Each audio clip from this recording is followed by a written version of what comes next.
मुझे ये वीडियो बनाने के लिए क्यों आगे आना पड़ा कि अभी हमने देखा कुछ जगह पर कुछ वीडियोस वायरल हुई कि लोग बैठे हुए हैं, उनके बैठों के ऊपर स्प्रे हो रहा है, मतलब मजदूरों की ट्रेनों पे जाने से पहले, और कुछ जगह पे इकट्ठा करके लोगों को स्प्रे किया जा रहा है। ये सब बंद करने के लिए मैं ये वीडियो बनाने के लिए आपके सामने आया। इस तरह हम इन सब चीजों का प्रयोग करके ज्यादा बीमारियों को न्योता दे रहे हैं। जैसे 40 ग्राम पड़नी चाहिए, कंपनी वाले पहले तो गलती करते हैं, 60-70 ग्राम कर देते हैं, हम उसको 100 ग्राम कर देते हैं, फिर वो कहता है यार 100 ग्राम क्या करेगी, वो उसको 150 ग्राम कर देता है, फिर उसका जो सर्वेंट उसको 200 ग्राम कर देता है, यानी 40 ग्राम वाली 200 ग्राम पड़ रही है। आजकल ये 3 चीजें मेन नजर आती हैं। नंबर 1 मुंह पर मास्क, नंबर 2 सैनिटाइजर, और नंबर 3 डिसइंफेक्टेंट, जिससे बोला जाता है हम इस जगह को सैनिटाइज कर रहे हैं, डिसइंफेक्टेंट कर रहे हैं। तो मैं आपको आज डिसइंफेक्टेंट के बारे में पूरी जानकारी देने आया हूं। सरकार ने कहा रेस्टोरेंट खोल दो, मॉल्स खोल दो, हॉस्पिटल खुले हुए हैं, होटल्स खोल दो, लेकिन क्या करो, पहले डिसइंफेक्टेंट करो, पहले चीजों को साफ करो। अब इसका सच क्या है, इसके फायदे क्या हैं, इसका नुकसान क्या है, ध्यान से सुनिए। WHO ने अपने द्वारा बताए गए डिसइंफेक्टेंट के फैसले को नकार दिया और बताया कि डिसइंफेक्टेंट यूज करने से हो सकता है नुकसान। WHO ने 2019 में बताया था कि कोई भी डिसइंफेक्टेंट वायरस को नहीं मार सकता। तो फिर ये आजकल ये ड्रामा, ये खेल क्यों चल रहा है? CDC और WHO ने थोड़े दिन में खुद ही चेतावनी दी, ये सुरंगे जिसमें लोग एक साइड घुसते हैं, दूसरी साइड से निकलते हैं, ये सिर्फ एक सप्लीमेंट की तरह है। आप नियमित रूप से हाथ धोएं, उचित स्वच्छता बनाए रखें, मास्क पहने, सामाजिक दूरी बनाए रखें, तो वैसे इनकी जरूरत ही नहीं है। चीन, जिसमें कोरोना वायरस का खेल सबसे पहले शुरू हुआ, उसने सबसे पहले टनल्स लगाई।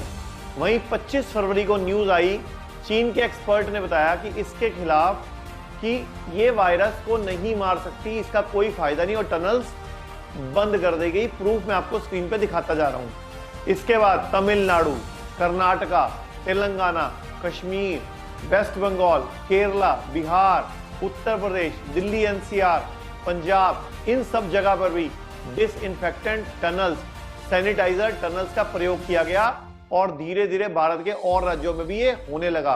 फिर क्यों कर दिया गया इनको बंद? आखिर क्या कारण था? क्या आपने किसी ने जानने की कोशिश की? तो मैं बताता हूं आपको इसके पीछे का सच। आखिर किससे स्प्रे किया जा रहा था इन सुरंगों में? क्या होता है इस डिसइंफेक्टेंट सॉल्यूशन में? ये सुरंग सोडियम हाइपोक्लोराइट घोल की एक धुंध का छिड़काव करती थी, एक क्लोरीन यौगिक जिसे अक्सर कीटाणुनाशक या ब्लीचिंग एजेंट के रूप में इस्तेमाल किया जाता है। सोडियम हाइपोक्लोराइड कमर्शियल ब्लीच और सफाई समाधानों का एक घटक है। इसका उपयोग पीने वाले पानी और वेस्ट पानी को साफ करने के लिए और स्विमिंग पूल में डिसइंफेक्टेंट के स्प्रे के रूप में किया जाता था, 0.5% सॉल्यूशन के रूप में। इसे डेकिन सॉल्यूशन कहते हैं, और संक्रमित घावों को साफ करने के लिए एक एंटीसेप्टिक के रूप में भी इसका प्रयोग किया जाता रहा है। हाइपोक्लोराइड सॉल्यूशन आइडियल डोज जो है वो 0.25% है, लेकिन अधिकांश भारतीय सुरंगों द्वारा उपयोग किया जाने वाला स्प्रे ना तो 0.25 था, ना ही 0.5 था, बल्कि ज्यादा मात्रा में किया जा रहा था।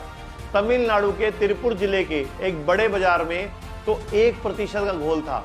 भारत में सबसे पहले 30 मार्च को शुरू किया गया डिसइंफेक्टेंट टनल्स को।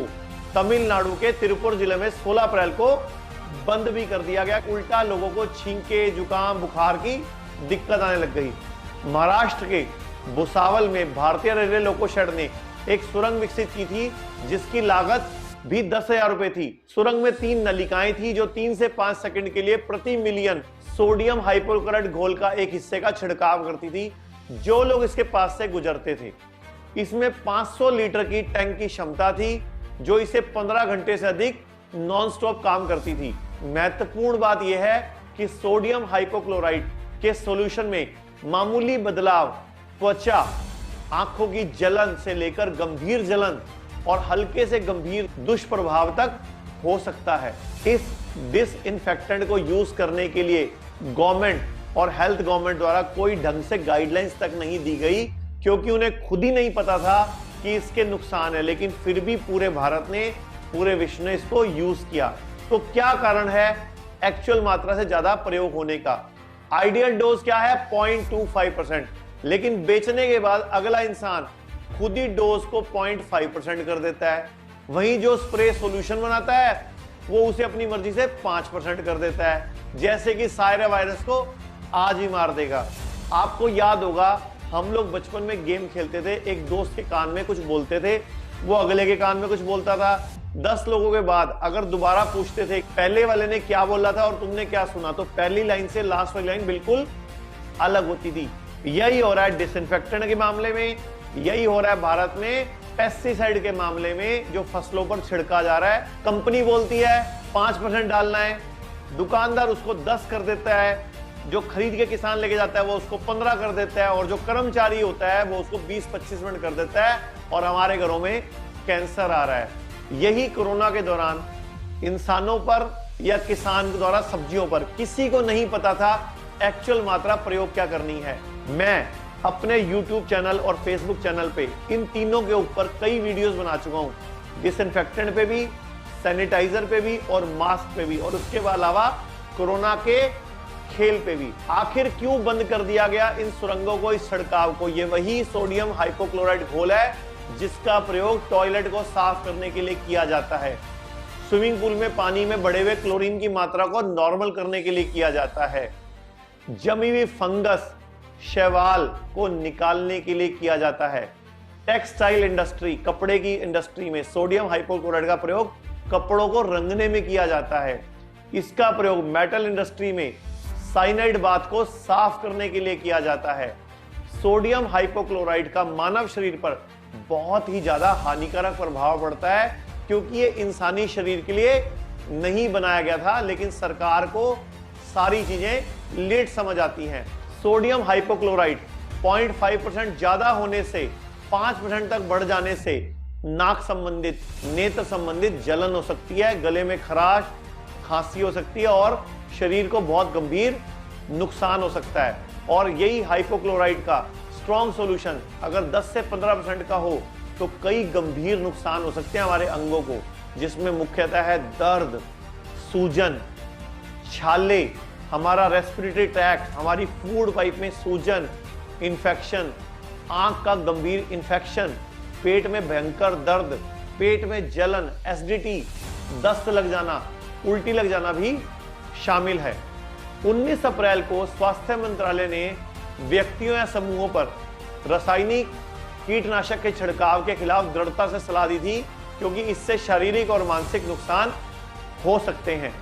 Automotive research association of India ARAI के उप महाप्रबंधक और वैज्ञानिक संदीप रायकिर ने बताया था कि सुरंग में जारी सोडियम हाइपोक्लोराइड के इनहेलेशन से खतरा है, जिससे जलन होती है और इससे आपकी फूड पाइप तक डैमेज हो सकती है।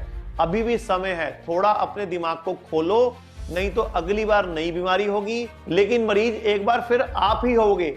ऐसे ही आपको मास्क, ऐसे ही सैनिटाइजर, ऐसे ही डिसइंफेक्टेंट, मैं आपको सबके बारे में समझा चुका हूं कि अपने परिवार को, अपने आस पड़ोस को एक बार समझाइए। और ये पूरा का पूरा वायरस का गेम, ये कोरोना का खेल जो बहुराष्ट्रीय कंपनियां खेल रही हैं, अमेरिका खेल रहा है, WHO खेल रहा है, और पूरे विश्व को, पूरे देश को गुलाम बनाने के लिए, पैसा कमाने के लिए वैक्सीन की खोज के नाम तक, जब तक वैक्सीन नहीं आएगी तब तक आपको उलझा के रखना है।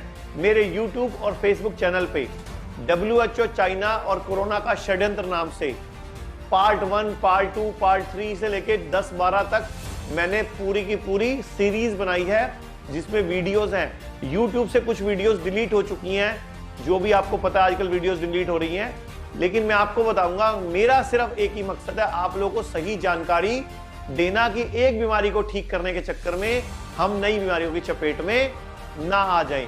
अगर आप स्वस्थ रहना चाहते हो तो सिर्फ pH बैलेंस डाइट पर ध्यान दो, अपनी इम्यूनिटी पर ध्यान दो, आयुर्वेद पर ध्यान दो, क्योंकि यही हमें बचाने वाला है। जिसकी इम्यूनिटी स्ट्रांग है वही बचेगा। और आपको मालूम भी है कि जितने लोगों की मौत हो रही है, जैसे कि अभी भारत में लगभग 2.5 लाख लोगों को कोरोना का संक्रमण हुआ है, लेकिन मौतें देखेंगे तो लगभग 6000 के आसपास है।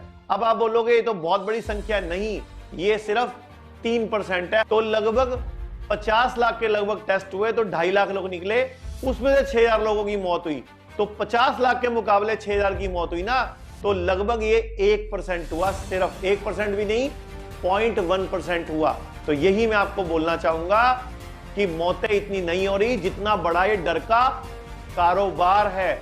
ज्यादा लोग मास्क लगा के घूमते हैं तो सब में डिप्रेशन आता है। एक नई बीमारी जूझने वाली है, एक नई बीमारी से हम परेशान होने वाले हैं, उसको बोलते हैं depression, psychological disorder, IBS, OCD, depression, mania, anxiety, schizophrenia, नींद ना आना, इंसोम्निया, ये सारी बीमारियां आने वाले टाइम में बढ़ने वाली हैं। तो आप अपने दिमाग को शांत रखिए। ये नॉलेजेबल वीडियोस हम इसलिए बनाते हैं ताकि आपका ज्ञान बढ़े, आप खुश रहिए, अपनी इम्यूनिटी पे काम कीजिए। और अगर कुछ करना चाहते हो व्यायाम के नाम पे तो रोज 10 से 15 मिनट लोम विलोम कीजिए। इसके अलावा हमने भी एक 30 मिनट की दिव्य साधना बना रखी है। योगा, मेडिटेशन और प्राणायाम का कॉम्बिनेशन है। हमारे YouTube और Facebook चैनल पे दिव्य साधना सर्च कीजिए, आपको वीडियो मिल जाएगी। 30 मिनट की है, रोजाना करिए तो दिमाग में सेरोटोनिन, ऑक्सीटोसिन, एंडोर्फिन और डोपामिन, इनका लेवल बढ़ जाता है, यानी कि डोज पूरे हो जाता है आपका। तो ये करिए, खुश रहिए, स्वस्थ रहिए। धन्यवाद।